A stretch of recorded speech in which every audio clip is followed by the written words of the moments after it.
Hi, good morning. I'm the Reverend Dr. William L. Johnson III here with our morning meditation.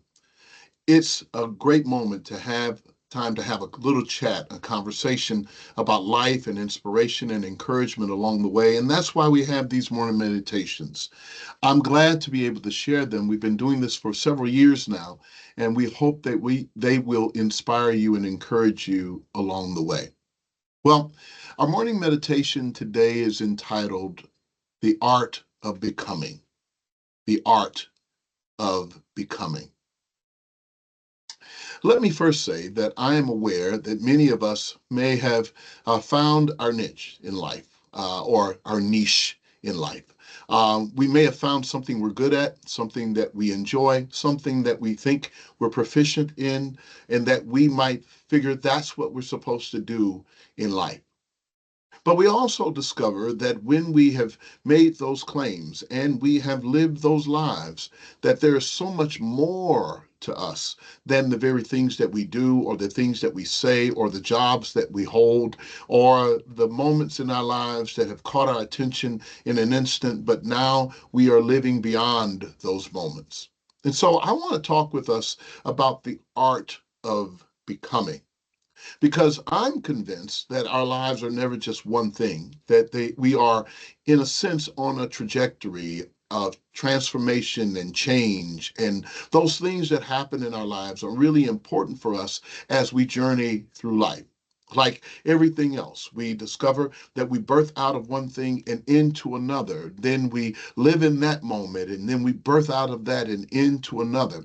And sometimes, as we are navigating in our lives, we discover that we are constantly on the move, constantly in transformation mode, and we grieve it sometimes. So I think it's okay for me to share with us today in this morning meditation that it's okay to be in this moment of becoming. I love case studies. They stand out to me, and biblical case studies are really important for me as a preacher, as a clergyman, so that I can kind of get into not only what's in the two-dimensional aspect of a story in the scripture. I read about it, but I want to know about the characters. I'm like that with everything. That's why I love movies and music. I love to get the background for what is happening in this story, the context, so that I can understand the content. So here's what I've discovered. This case study of David, the one who would eventually be king in Israel, was not automatically king. He had to go through a process of becoming. And I want to say that there's an art to it. It's just not becoming by time, and over time you'll get to this place, but there's an art to it. There is this way of becoming that is important for us to develop. In other words, throughout nature, we see it in every place.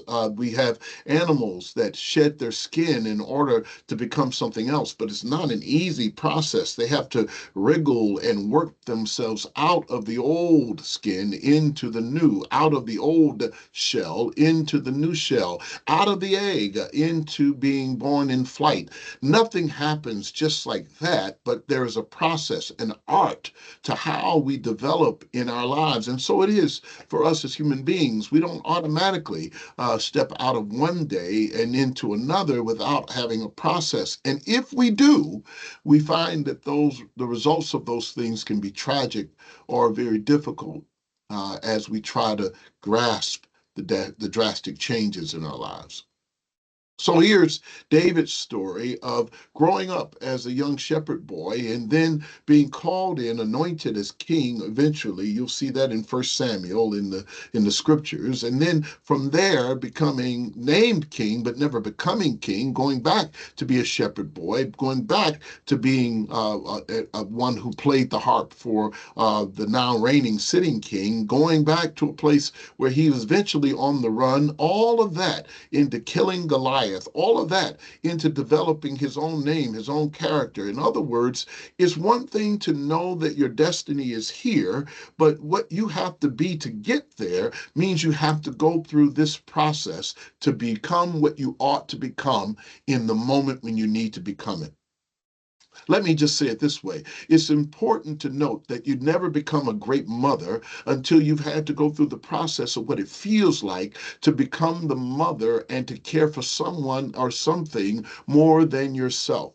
You never become a great father until you've gone through the rigors. You can be dad, you can be someone who has the name and title, but you'll never be what it really needs to be until you have become that thing. In other words, titling is one thing, becoming is another. You'll never be the you that you ought to be until you go through the process of becoming you. Others can say you're smart. Others can say you're handsome or beautiful. Others can say you belong at the top of the class or you belong at this place of achievement or you should be there. But they don't know the story of how you were on the potter's wheel being shaped and bruised and wrinkled and twisted in order to make you the you that you are. And that, my friends, is the beauty of transformation and the art of becoming. These stories of David are not unlike ours. And in becoming, I think the art entails at least three things. First of all, the art of becoming entails a process of what I call being in traction. In traction. Becoming means being in traction. Traction, by definition, has a lot of different definitions, but the one I choose to use means to be pulled or stretched.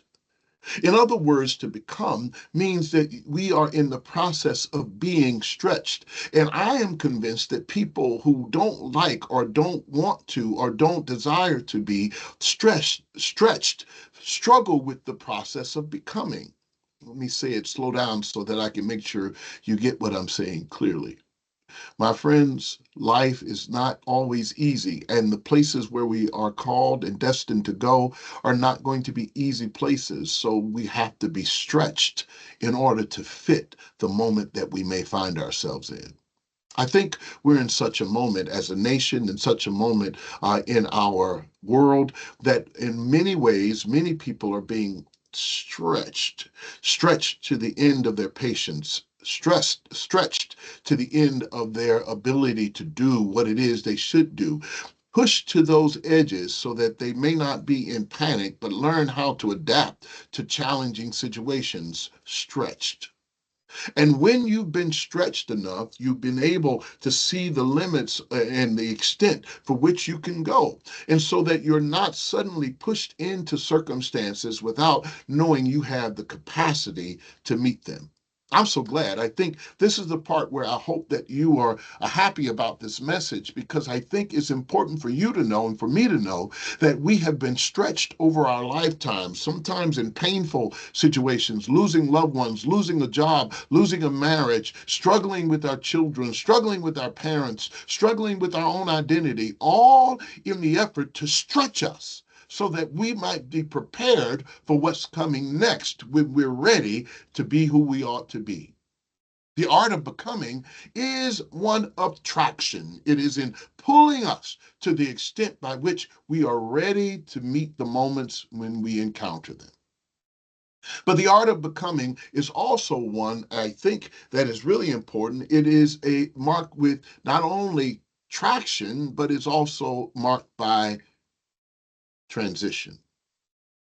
Yeah, I think this is the part that is most difficult. And I love the play of words. Traction means being stretched, transition means movement. In other words, we may find ourselves having to transition. We are in a place where what was comfortable here no longer affords us the place to stay in that place, our ability to stay in that place. So we have to be moved to another place. We have to be lifted and moved to another place. In other words, don't go kicking and screaming into your next when you know that you can't stay in your last forever. Sometimes we find comfort in the places that we know and we try to set up shop, stay there, make what we have, which should be something that is in transition, to try to make that permanent. You can't live in a transitional space and try to make it permanent because it wasn't meant for you to be. in that place forever? Was it meant for me to be in that place forever? Here's what I liken it to. I kind of laugh at myself. I remember, I don't like to admit this, but these are my stories. I remember, graduating, yes, graduating from middle school, eighth grade. And instead of going to the high school and immersing myself fully in the high school environment, I decided to go back because I got out of school a little earlier in high school to go hang out in the middle school where I just finished so I can be really the popular person hanging out after school, waiting for the other school to let out that I just left. Now, what's wrong with that? It meant that I had not fully embraced the maturity and the fact that I had transitioned from one thing to the next.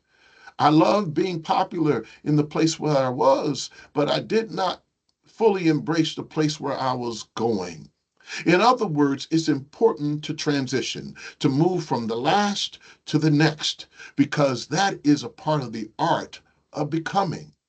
In other words, it's a beautiful thing to see the development of my own life or the lives of my children or the lives of my friends or the lives of my loved ones as they move from one thing to the next, as they move in transition. And sometimes that's the way God does things in our lives. God changes the circumstances so we no longer can stay there because what is next for us is ultimately important and God forces us to move into transition.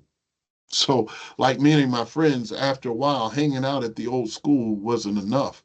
And people started to ask, why are you here? Why aren't you at the new school where you belong? Because I was having struggle with transition.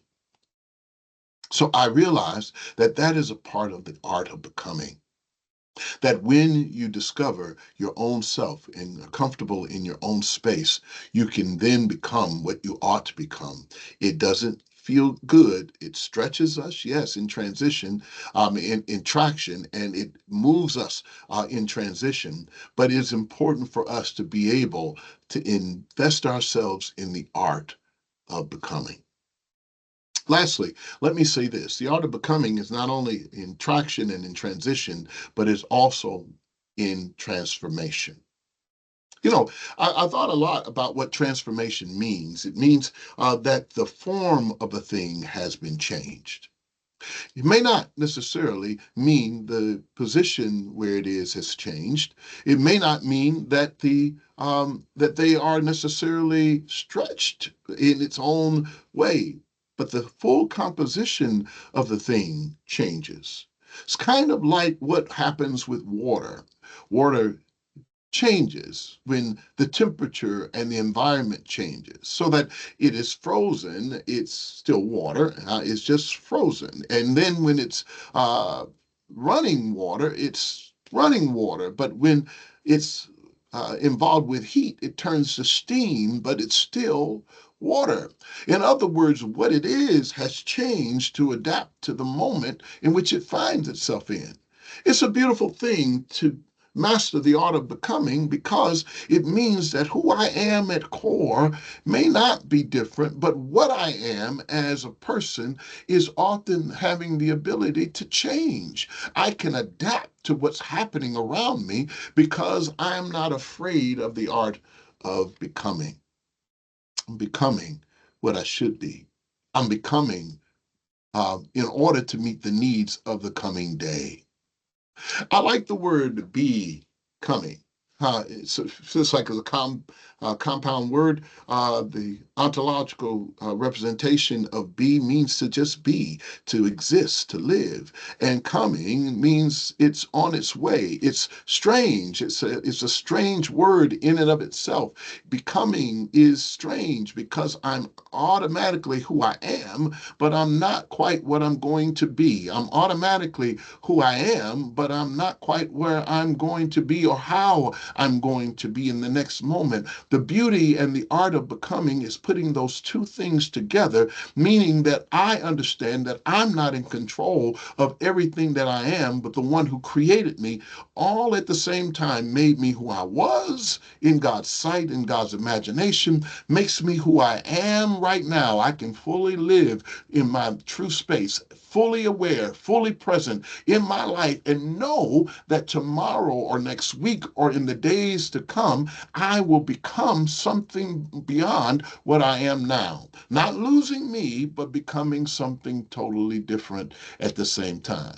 It is amazing to be able to see that the art of becoming is not really ours to do, but it is written by the hand of God on our lives about who we are, who we will be, and who we have been all at the same time. You know, I'm amazed at certain storylines, and I'm appreciative of sci-fi. I'm appreciative of these fantasy stories. And I remember Michael Keaton starred in a movie called Back to the Future. Yeah, Marty McFly. And somehow Marty McFly could go back to the past, also live in the present, and also see himself in the future at the same time. He was still Marty McFly.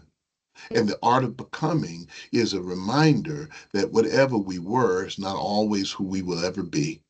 And whoever we are is not all we have ever been, will ever be. And who we're to become doesn't mean we lose anything about the substance of ourselves in our lives past. In other words, God knows your story just like he knew David's story. He knew that David, from a shepherd boy to a king, to the one who would then leave his kingdom and be the ancestor of Jesus the Christ later on in the journey. It's important to note that our lives have meaning in a bigger scheme of things. And as you are journeying today, don't lose sight that you are simply becoming. Well, that's the message for the day, the morning meditation today. I hope that it encourages you along the way. I hope I didn't do a bad job of trying to present it to you today. I hope you feel encouraged as you go through the course of the week to know that you're becoming. So give yourself a break. Don't be so hard on yourself and don't be so hard on others because they're becoming too. In other words, we're not finished products. We are in the process of becoming, and we're going to make mistakes. We're going to stumble. We're going to have some ups and some downs. We're going to go through the struggles and successes of life, but it's okay because it's all a part of the art of becoming. Well, have a great day. Have a great week. Have a great life. I want you to know that you're loved, you're appreciated, and you're irreplaceable. We trust that this is the one life we've been given, so let's live it. It's the best that we have to have in our hands because it is the one that God has given us today. Have a great one. Bye-bye.